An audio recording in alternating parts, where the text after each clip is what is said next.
हम पिछले सत्र में राष्ट्रपति का चुनाव देख रहे थे। राष्ट्रपति के चुनाव के संबंध में हमने आर्टिकल 54 देखा, 54 के बाद में 62 देखा, 61 और आज हम विस्तार से आर्टिकल 55 को देख रहे हैं, जिसमें चुनाव की रीति का विश्लेषण किया गया है, चुनाव की रीति का वर्णन किया गया है। हमने आर्टिकल 54 में देखा कि राष्ट्रपति का चुनाव एक निर्वाचक मंडल करता है। निर्वाचक मंडल जो जनता द्वारा चुने हुए एमपी और एमएलए होते हैं, वो राष्ट्रपति का चुनाव करते हैं। अर्थात राष्ट्रपति का चुनाव अप्रत्यक्ष रूप से होता है। राष्ट्रपति का चुनाव अप्रत्यक्ष रूप से होता है। राष्ट्रपति का चुनाव अप्रत्यक्ष रूप से होता है, जबकि प्रत्यक्ष रूप से जो चुनाव होता है उसमें हमारे यहाँ जैसे एमपी, एमएलए आदि का चुनाव प्रत्यक्ष रूप से होता है। प्रत्यक्ष रूप से चुनाव वह कहलाता है जिसमें जनता या भारत के नागरिक होने के नाते अपने मताधिकार का प्रयोग करते हैं, मत देने का अधिकार रखते हैं और उसी मत देने का अधिकार जब वह 18 वर्ष की आयु प्राप्त कर लेते हैं और वह अधिकार उसे मिल जाता है और उस एक एज जनता, एज नागरिक होने के नाते मताधिकार का प्रयोग करके यदि किसी को चुनते हैं तो वह चुनाव प्रत्यक्ष चुनाव कहलाता है। और उनके द्वारा जो चुने हुए प्रतिनिधि है, यदि वो प्रतिनिधि होने के नाते अपने मत का प्रयोग करके किसी का चुनाव करेंगे तो वह अप्रत्यक्ष चुनाव कहलाएगा। अर्थात जब जनता एमपी को चुनती है, एमएलए को चुनती है और वो एमपी और एमएलए जनता का प्रतिनिधि होने के नाते, सदस्य होने के नाते वोट देकर यदि चुनाव करते हैं तो वो चुनाव अप्रत्यक्ष कहलाएगा। तो राष्ट्रपति का चुनाव अप्रत्यक्ष चुनाव होता है। यहाँ अप्रत्यक्ष का मतलब ये हुआ कि जनता सीधे राष्ट्रपति का चुनाव नहीं करती है, बल्कि जनता द्वारा चुने हुए प्रतिनिधि राष्ट्रपति का चुनाव करते हैं, इसलिए राष्ट्रपति का चुनाव अप्रत्यक्ष चुनाव होता है। यह हमें आर्टिकल 54 प्रोवाइड कराता है, यह व्यवस्था। आर्टिकल 62 में हमने देखा कि राष्ट्रपति चुनाव कब करवाया जाए। इस बात का प्रावधान आर्टिकल 62 में है। जब राष्ट्रपति अपनी पदावधि, अपना कार्यकाल पूर्ण कर लेता है तो उस पदावधि या कार्यकाल के पूर्ण करने से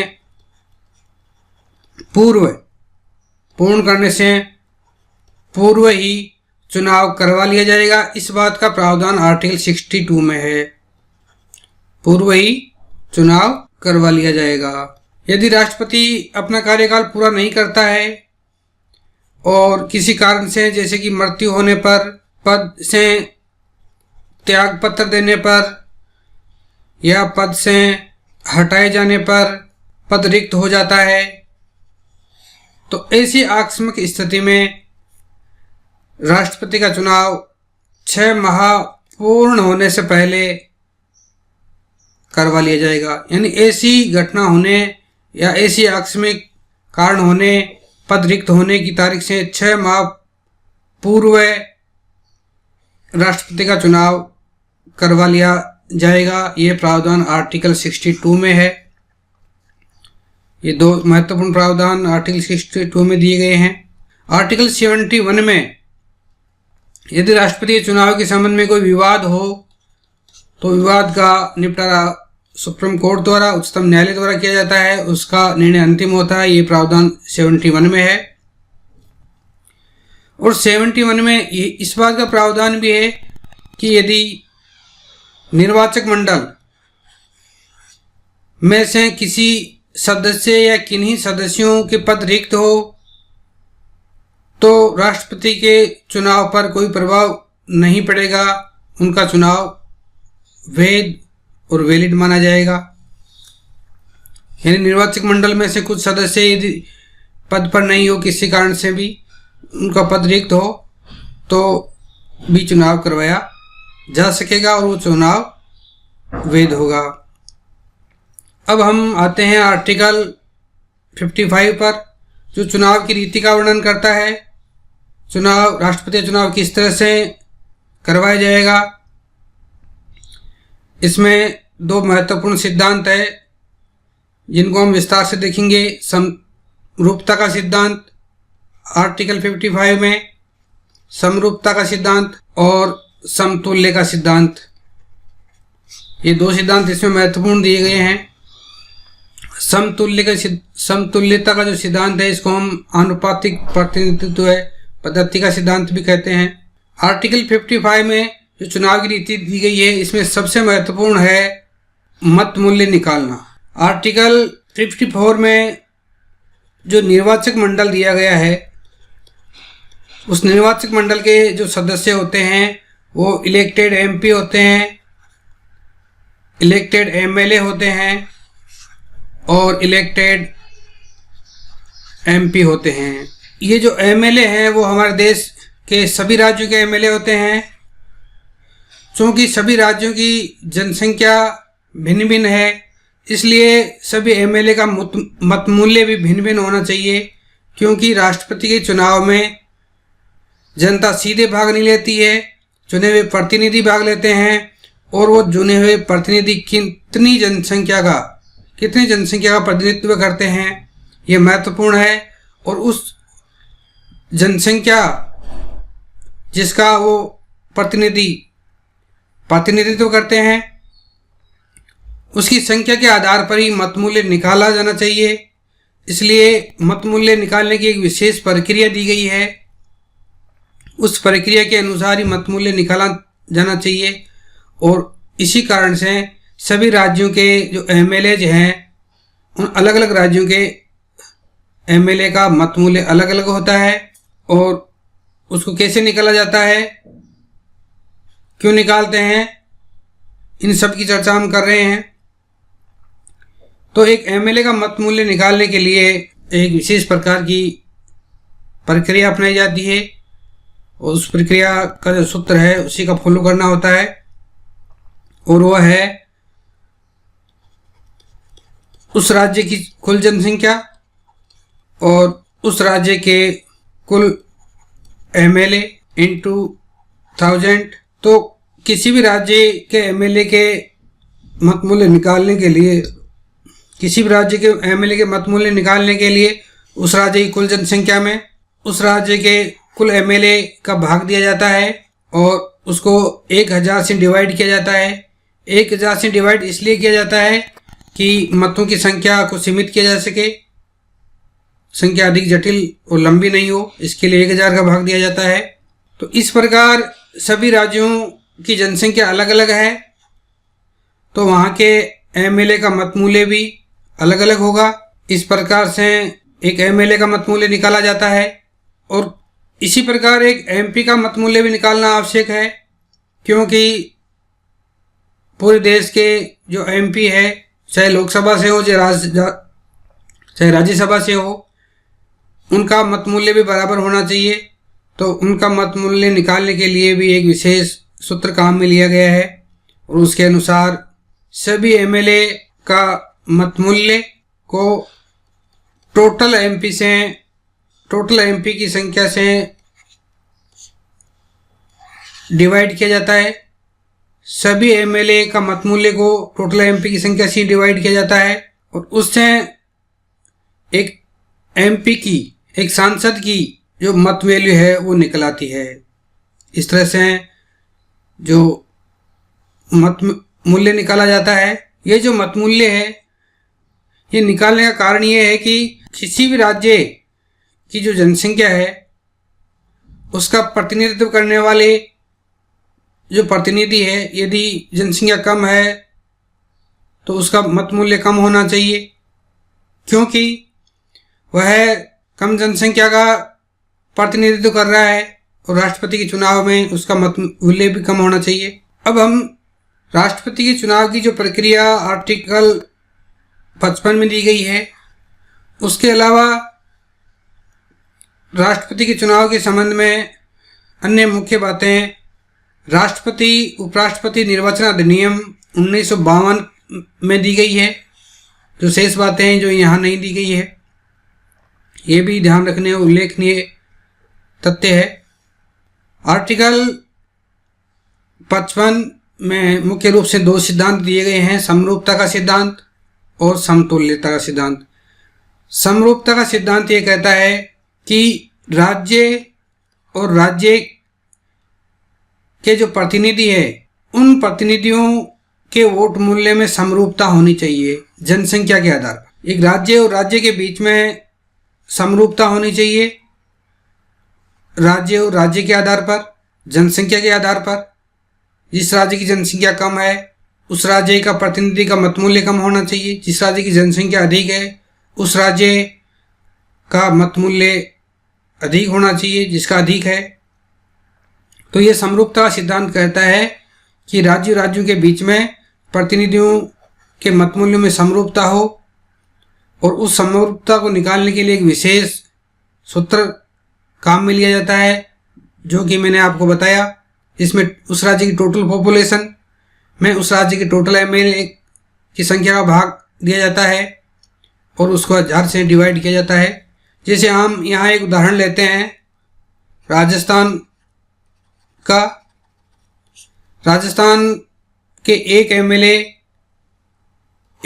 की वोट वैल्यू निकालने के लिए हमने यहाँ उदाहरण लिया, और राजस्थान की जो जनसंख्या है 2,57,65,806, ये जनसंख्या 1978 की है, क्योंकि जनसंख्या का आधार वर्ष 1978 ही माना गया है और उसी को लिया है।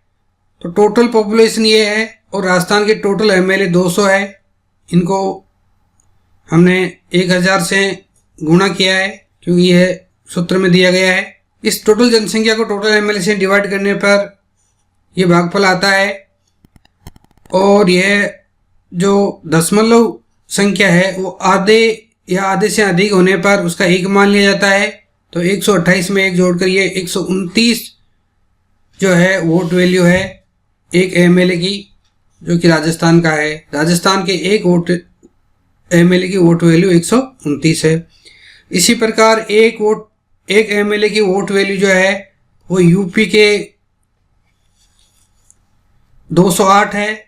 यूपी के एमएलए की वोट वैल्यू जो है 208 है, वो जो कि पूरे भारत में सर्वाधिक है। और सिक्किम में 07 है एक एमएलए की वोट वैल्यू, जो कि न्यूनतम है। राजस्थान का जैसा कि मैंने आपको बताया एक एमएलए की वोट वैल्यू 129 है। तो भिन्न भिन्न राज्यों के एमएलए की वोट वैल्यू भिन्न भिन्न है, और इसका कारण है कि वहाँ की जनसंख्या भी भिन्न भिन्न है, और उस जनसंख्या के आधार पर सभी राज्यों के प्रतिनिधियों की जो वोट वैल्यू है उसमें समरूपता हो। यही समरूपता का सिद्धांत कहता है। सभी राज्य और संघ, सभी राज्य के एमएलए और संघ के एमपी, इनके मत मूल्यों में समतुल्यता हो, अर्थात इनका मत मूल्य लगभग बराबर हो। ये समतुल्य का सिद्धांत कहता है, जिसको हम विस्तार से देखते हैं। समतुल्यता के सिद्धांत को आनुपातिक प्रतिनिधित्व पद्धति का सिद्धांत भी कहते हैं। इसके अनुसार भारत संघ के सभी सांसदों का मत मूल्य भारत के सभी राज्यों के एमएलए के मत मूल्य के समतुल्य होना चाहिए, बराबर होना चाहिए। और इस समतुल्यता को प्राप्त करने के लिए भारत के जो टोटल एमएलए हैं उन टोटल एमएलए का जो मत मूल्य है वो 5,49,476 है। यदि उस टोटल जो एमएलए है उनके टोटल वोट वैल्यू जो कि यहाँ दी गई है, इस टोटल वोट वैल्यू को टोटल एमएलए की संख्या से डिवाइड करते हैं, तो यह है एक एमपी का वोट वैल्यू आ जाता है जो कि 708 है। दशमलव के बाद में संख्या है वो आधे से कम हो तो उसको छोड़ दिया जाता है, तो इसलिए इसको यहाँ छोड़ दिया गया है। और 708 एक एमपी की वोट वैल्यू है। हमारे भारत में टोटल जो निर्वाचक मंडल के सदस्य एमपी है वो 776 है जो कि इलेक्टेड होते हैं। उनको यदि एक एमपी के वोट वैल्यू से हम मल्टीप्लाई करते हैं तो टोटल वोट वैल्यू आ जाती है, टोटल वोट वैल्यू किनकी, सारे एमपीज की, जो कि 5,49,408 होती है। इस प्रकार टोटल एमएलए की वोट वैल्यू ये और टोटल एमपी की वोट वैल्यू ये, जो कि लगभग बराबर है, यानी समतुल्य है, और यही समतुल्य का सिद्धांत है और यही आनुपातिक प्रतिनिधित्व पद्धति का सिद्धांत है।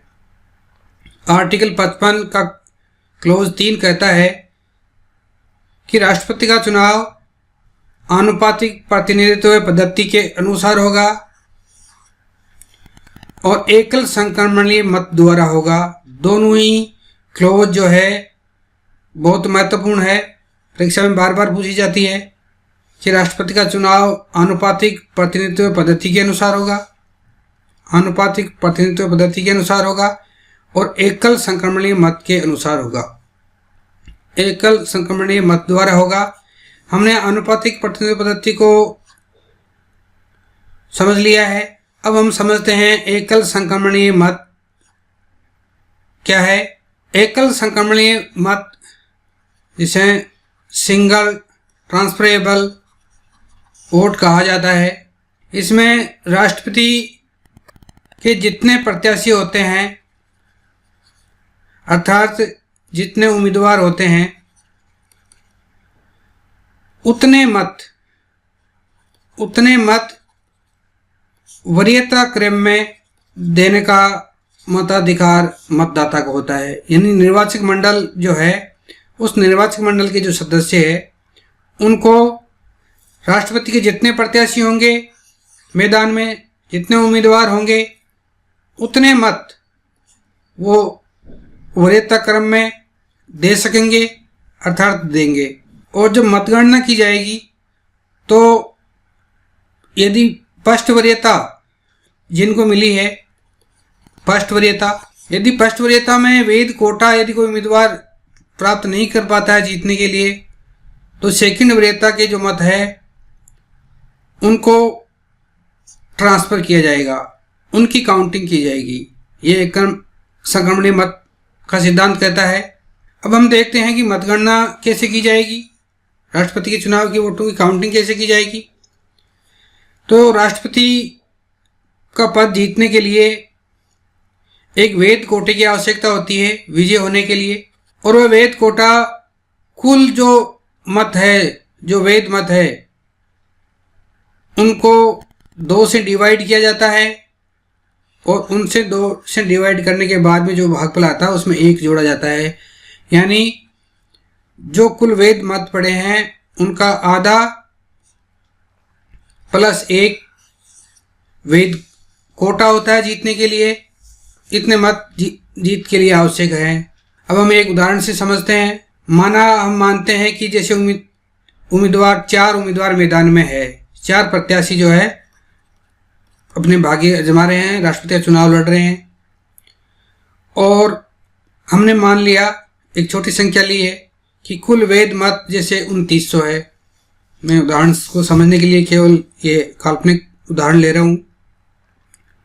कुल वैध मत 2900 पड़े और उसके हिसाब से वैध कोटा बनता है आधे से 1 अधिक 1451, अर्थात 1451 मत जीतने के लिए चाहिए, जीतने के लिए, विजय होने के लिए चाहिए। यानी जो उम्मीदवार 1451 मत प्राप्त कर लेगा वही विजय घोषित किया जाएगा। हमने 4 उम्मीदवार ए, बी, सी और डी लिया। उम्मीदवार ए को फर्स्ट वरीयता का मत मिला 1050, उम्मीदवार बी को 800 मत मिलते हैं फर्स्ट वरीयता के, उम्मीदवार सी को 600 मत मिलते हैं फर्स्ट वरीयता के, और उम्मीदवार डी को 450 मत मिलते हैं। सबसे पहले फर्स्ट वरीयता की काउंटिंग की जाती है, तो ये काउंटिंग की गई।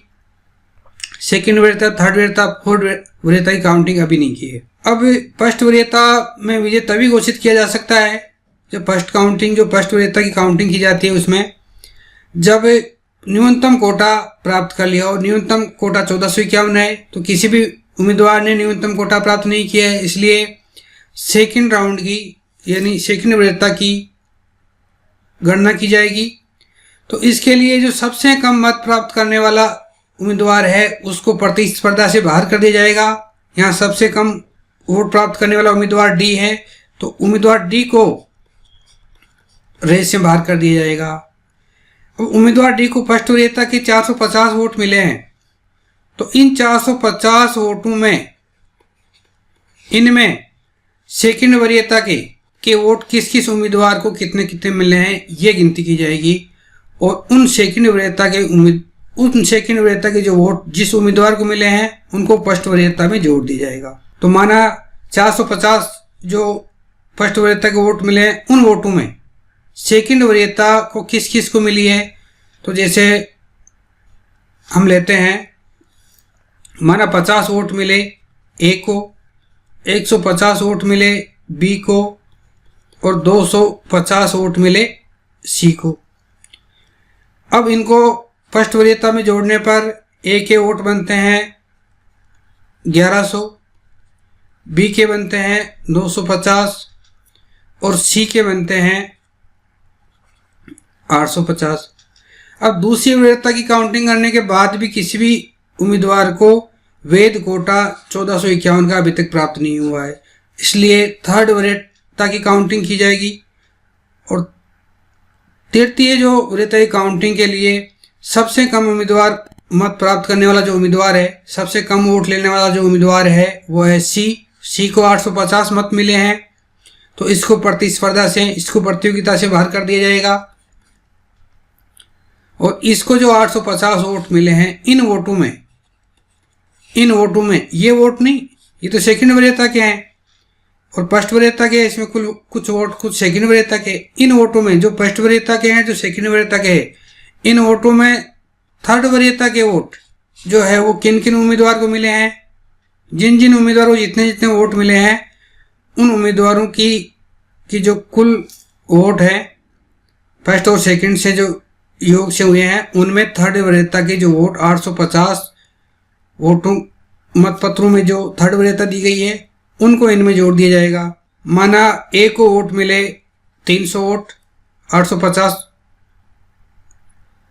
वोटों वाले मतपत्रों में थर्ड वरीयता के, और बी को मिले, इसको मिले 550, इसको मिले 300 और इनको मिलते हैं 550। तो ए के वोट हो जाते हैं कुल 1400 वोट हो जाते हैं जो कि वैध कोटा से कम है, और बी को वोट हो जाते हैं 1500 जो कि वैध कोटा प्राप्त करने से अधिक है, यानी उम्मीदवार बी ने वैध कोटा प्राप्त कर लिया है और उम्मीदवार बी को विजयी घोषित किया जाएगा। ये विजयी घोषित होगा जो कि थर्ड राउंड की काउंटिंग में, थर्ड वरीयता की काउंटिंग में, तृतीय वरीयता की काउंटिंग में विजयी घोषित हुआ है। उम्मीदवार बी फर्स्ट वरीयता की काउंटिंग में उम्मीदवार ए से पीछे था, और सेकंड वरीयता की काउंटिंग में भी उम्मीदवार बी जो है ए से पीछे था, लेकिन थर्ड वरीयता की जब काउंटिंग की गई तो वह उम्मीदवार ए से आगे निकल जाता है और विजय घोषित होता है। इस प्रकार राष्ट्रपति के चुनाव में वोटों की गणना की जाती है। इन सब तथ्यों के अलावा कुछ महत्वपूर्ण बातें और है कि राष्ट्रपति के चुनाव में निर्वाचक मंडल के मतों का मूल्य निकालने के लिए जो जनसंख्या का आधार वर्ष माना गया है वह 1971 को माना गया है, और ये 84वें संविधान संशोधन अधिनियम 2001 के द्वारा माना गया है। ये व्यवस्था 84वें संविधान संशोधन अधिनियम 2001 द्वारा व्यवस्था की गई कि जनसंख्या का आधार वर्ष यानी 1971 को माना जाएगा, और यह 2026 के बाद होने वाली जनसंख्या तक यह वर्ष माना जाएगा। तो जाहिर सी बात है कि 2026 के बाद में जनसंख्या की जो गणना होगी वो 2031 में होगी, अर्थात 2031 की जनगणना के परिणाम आने से पूर्व तक यही आधार माना जाएगा, यानी यही मत मूल्य रखा जाएगा।